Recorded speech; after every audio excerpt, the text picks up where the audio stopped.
Ring row supinated grip. Bodyweight rows are an excellent exercise for building upper body pulling strength, increasing grip strength, and building midline tension that is transferable to other movements. Ring rows are a foundation for more advanced movements like pull-ups and rope climbs, and they can be used to correct muscular imbalances that are often caused by not doing enough horizontal pulls.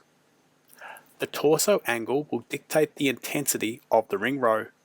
The further forward you walk the feet and the closer the straps are to vertical, the harder the exercise will be.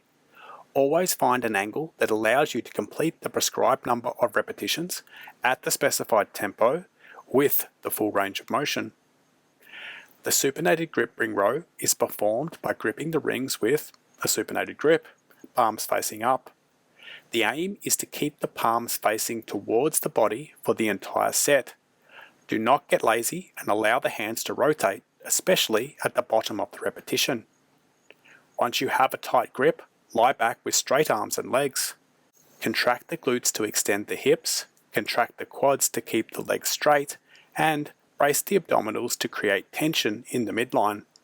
It's much easier to move a solid object than it is to move a bag of sand.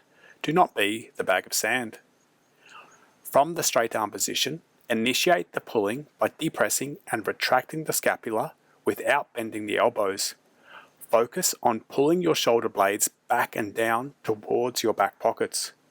Once the shoulders are set, flex the elbows and row the body to the top of the movement, with the elbows behind the body, the forearms touching the biceps, and the rings touching the bottom rib.